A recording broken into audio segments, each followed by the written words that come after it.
আপনি কি কখনো এমন কারো চোখের দিকে তাকিয়ে দেখেছেন যাকে পুরো পৃথিবী চোর বলছে, কিন্তু তার পকেটে থাকা শেষ 10টা টাকাও অন্যের জন্য উৎসর্গ করা?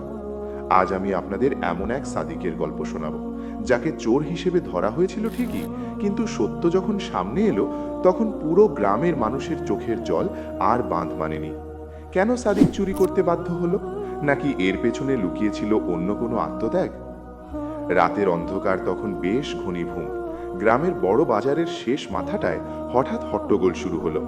লণ্ঠনের আলো আর টর্চের ঝলসানি গিয়ে পড়ল এক জীর্ণ শীর্ণ যুবকের উপর। তার নাম সাদিক। ছেঁড়া একটা জামা, পায়ে স্যান্ডেল নেই, আর উস্কো খুস্কো চুল। তার দু হাতে শক্ত করে ধরা একটা কাপড়ের পুটলি। ধরে ফেল, এই তো চোর, আজ আর রেহাই নেই। বাজারের পাহারাদার রহমত আলীর চিৎকার আকাশ বাতাস কাঁপিয়ে তুলল। মুহূর্তে একদল মানুষ সাদিককে ঘিরে ধরল। কেউ একজন তার শার্টের কলার চেপে ধরল, কেউ বা সজোরে একটা চড় বসিয়ে দিল তার গালে। সাদিক কোনো প্রতিবাদ করল না। তার চোখ দুটো ছিল অদ্ভুত রকমের শান্ত, কিন্তু সেই শান্ত চোখের কোণে জমেছিল এক সমুদ্র জল। মানুষের ভিড় বাড়তে লাগলো। গ্রামের মোড়ল সাহেব এসে দাঁড়ালেন। কঠোর গলায় জিজ্ঞেস করলেন, সাদিক, তুই শেষ পর্যন্ত হাজী সাহেবের গদিতে হাত দিলি? আমরা জানতাম তুই গরিব, কিন্তু তুই যে চোর তা তো জানতাম না। সাদিক মাথা নিচু করে দাঁড়িয়েছিল। তার দুহাত দিয়ে তখনও সেই কাপড়ের পুটলিটা বুকের সাথে লেপ্টে ধরা, যেন এটাই তার জীবনের সবচেয়ে দামি সম্পদ। ভিড়ের মধ্য থেকে একজন বৃদ্ধ বলে উঠলেন, আরে দেখো, এখনো পুটলিটা ছাড়ছে না, নিশ্চয়ই অনেক টাকা মেরেছে। সাদিক ফিসফিস করে কিছু একটা বলার চেষ্টা করল, কিন্তু তার মায়াবী কণ্ঠস্বর মানুষের চিৎকারে হারিয়ে গেল। তার মনের ভেতর তখন অন্য কোনো চিন্তা ঘুরপাক খাচ্ছিল। সে জানত, আজ যদি সে এই অপবাদ মাথা পেতে না নেয়, তবে অন্য কারো বড় ক্ষতি হয়ে যাবে। কিন্তু সেই রহস্যটা কি? মায়াবী কণ্ঠে সাদিকের অন্তরের হাহাকার যেন ফুটে উঠছে প্রতিটি শব্দে।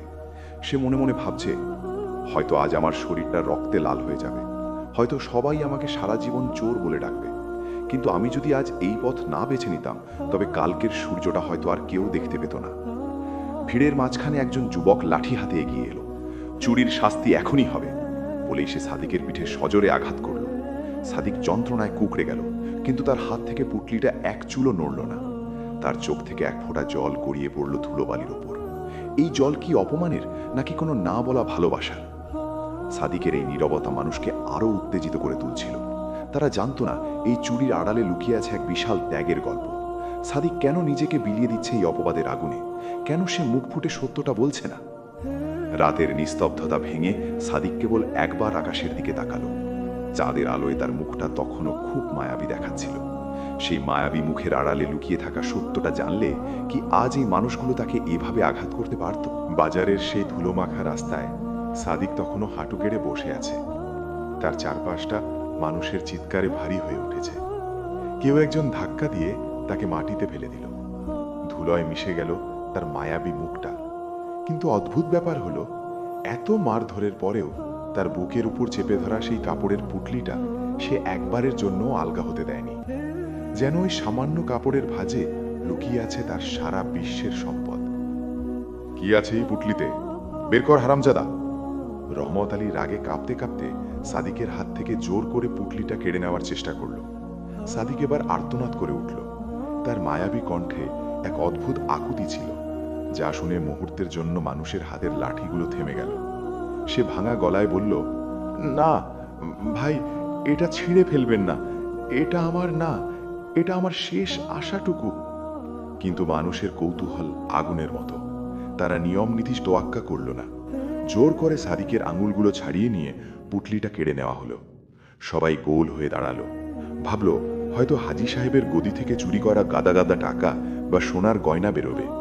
কিন্তু যখন পুটলিটা খোলা হলো, পুরো বাজারের নিস্তব্ধতা যেন পাথরের মতো ভারী হয়ে গেল। টাকা নেই, সোনাদানা নেই, এমনকি দামি কোনো জিনিসও নেই। পুটলির ভেতর থেকে বেরিয়ে এলো কয়েকটা আধবোড়া রুটি, একটা পুরনো জং ধরা টিনের কৌটো, যার ভেতরে কিছু সাধারণ ওষুধ, আর একটা ছোট বাচ্চার ছেঁড়া ফ্রক। সবাই থমকে গেল। মোড়ল সাহেব ভ্রুকুচকে বললেন, এসব কি সাদিক? তুই কি পাগল হয়ে গেছিস? এসবের জন্য তুই হাজী সাহেবের গদিতে ঢুকেছিলি? সাদিক এবার ডুকরে কেঁদেও। তার চোখের জল ধুলো মাখা গালে এক সাদা রেখা তৈরি করল। সে ধরা গলায় বলতে লাগলো, আমি চোর না গো মোড়ল সাহেব, আমি শুধু একটু খাবার চেয়েছিলাম।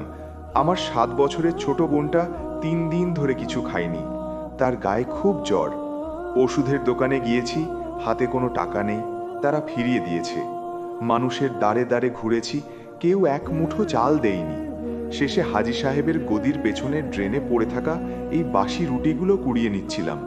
আর ওষুধগুলো, ওগুলো আমি চুরি করিনি, ওগুলো আমি ওই ডাস্টবিন থেকে কুড়িয়েছি, যদি কোনোটা কাজে লাগে।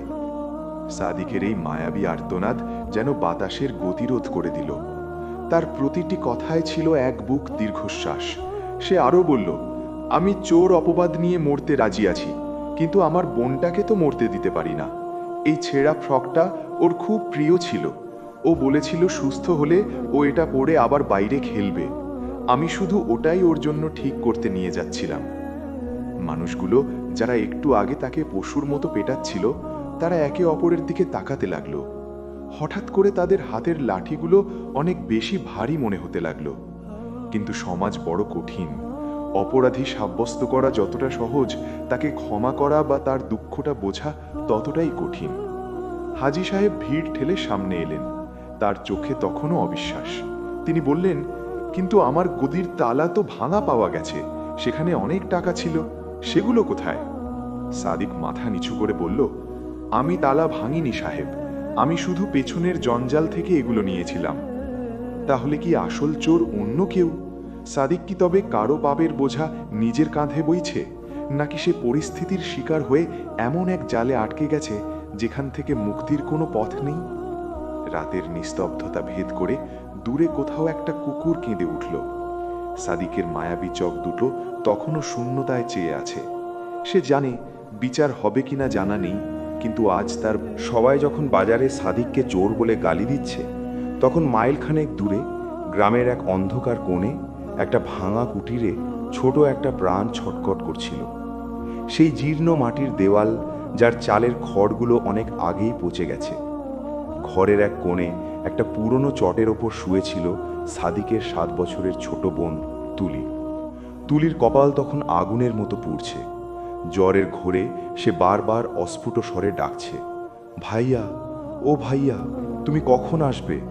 বড় খিদে পেয়েছে রে ভাইয়া। কিন্তু তার ভাইয়া তো তখন বাজারের ধুলোয় পড়ে আছে, মানুষের লাথির আঘাতে তার শরীরটা রক্তাক্ত। সাদিকের কানে কি সেই ডাক পৌঁছচ্ছিল? হয়তো পৌঁছচ্ছিল, তাই তো সে অত মারের মাঝেও রুটিগুলো আঁকড়ে ধরেছিল। ভিড় ঠেলে মোড়ল সাহেব আর কয়েকজন গ্রামবাসী সাদিককে টেনে হিচড়ে তার বাড়িতে নিয়ে এলো। তারা দেখতে চায় সাদিক সত্যিই কি গরিব, নাকি চুরির টাকা অন্য কোথাও লুকিয়ে রেখেছে। কিন্তু কুড়ে ঘরের দরজায় পৌঁছতেই সবার পা যেন মাটিতে গেঁথে গেল। ঘরের ভেতরে কোনো আসবাব নেই, নেই কোনো ধানের গোলা বা দামি কিছু, শুধু একটা মাটির চুলা, যা গত 3 দিন ধরে জ্বলেনি। চুলার ওপর একটা খালি হাড়ি উপুড় হয়ে পড়ে আছে, যেন ওটাই অভাগা পরিবারের ক্ষুধার সাক্ষী দিচ্ছে। সাদিককে ধাক্কা দিয়ে ঘরের ভেতর ফেলে দেওয়া হলো। সে হামাগুড়ি দিয়ে তুলির কাছে গিয়ে বসল, তার রক্তাক্ত হাতটা তুলির কপালে রাখল। তুলি চোখ মেলল। জ্বরে লাল হয়ে যাওয়া চোখে সে তার ভাইকে দেখে একটু হাসার চেষ্টা করল। ভাইয়া, খাবার এনেছো? মা বলেছিল তুমি ফিরলে আমরা একসাথে খাবো। কিন্তু মা তো অনেকদিন আগে চলে গেছে, তুমিও কি মায়ের মতো চলে যাবে? সাদিকের বুক ফেটে কান্না এলো।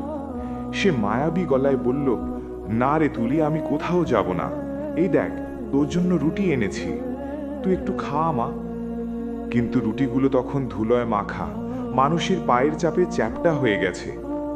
গ্রামের মানুষগুলো তখন স্তব্ধ, তাদের চোখের সামনে এক জীবন্ত নরক। মোড়ল সাহেবের কঠোর মনটাও যেন একটু নরম হলো। তিনি দেখলেন এই সেই সাদিক, যে গত বছর বন্যায় নিজের জীবনের ঝুঁকি নিয়ে অনেকের ঘর বাঁচিয়েছিল, নিজের শেষ সম্বলটুকু বিলিয়ে দিয়েছিল পাশের বাড়ির বৃদ্ধাকে। সেই সাদিক আজ এক টুকরো রুটির জন্য চোর? হঠাৎ করে রহমত আলী চেঁচিয়ে উঠল, আরে থামুন, সাদিক তো শুধু রুটি চুরি করেনি, হাজী সাহেবের ক্যাশ বাক্স থেকে 5,000 টাকা উধাও হয়েছে, সেই টাকা কোথায়? সাদিক মাথা নিচু করে রইল। সে কিছুই বলল না, শুধু তুলির মাথায় হাত বুলিয়ে দিতে লাগলো।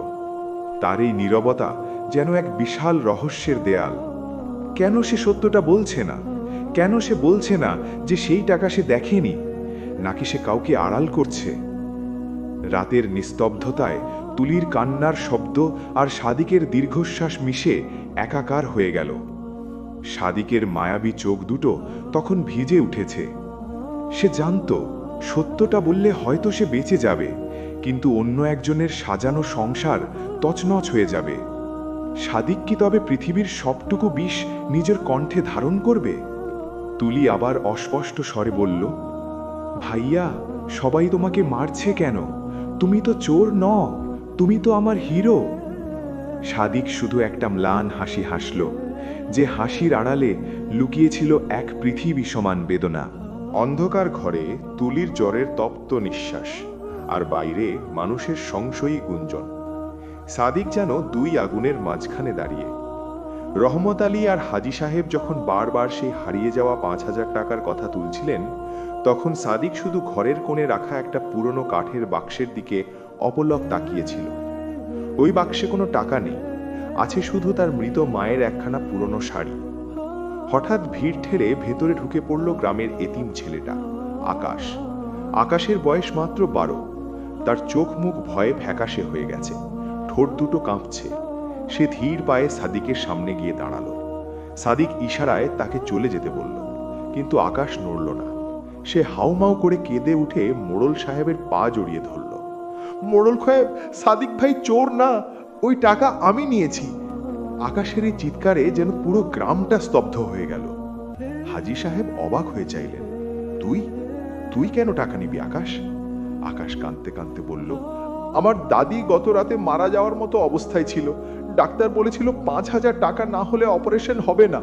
আমি কোনো পথ না পেয়ে হাজি সাহেবের গদিতে ঢুকেছিলাম, কিন্তু যখন টাকাটা নিয়ে বেরোচ্ছিলাম সাদিক ভাই আমাকে দেখে ফেলে। সে আমার হাত থেকে টাকাটা কেড়ে নেয়। সবাই ভাবলো, তবে কি সাদিকই শেষ পর্যন্ত টাকাটা আত্মসাৎ করেছে? কিন্তু আকাশ যা বলল তা শুনে সবার পায়ের তলার মাটি সরে গেল। আকাশ বলতে লাগলো, সাদিক ভাই টাকাটা কেড়ে নিয়ে আমাকে ধমক দিয়ে বলল, তুই যাবি না, তোর দাদিকে কে দেখবে? তুই টাকাটা নিয়ে এখনই হাসপাতালে যা। যদি কেউ ধরে আমি বলবো আমি চুরি করেছি। আমার তো কেউ নেই, তুলিটাকে শুধু একটু দেখে রাখিস। তিনি নিজে আমাকে গলি দিয়ে বের করে দিয়েছেন, আর নিজে রুটি চুরির ভান করে মানুষের সামনে ধরা দিয়েছেন, যেন কেউ আমাকে সন্দেহ না করে। সাদিক এবার আকাশের দিকে করুণ চোখে তাকালো। তার মায়াবী কণ্ঠে এক অদ্ভুত আক্ষেপ। কেন বলতে গেলি আকাশ? আমি তো তোর জন্য এইটুকু করতে চেয়েছিলাম।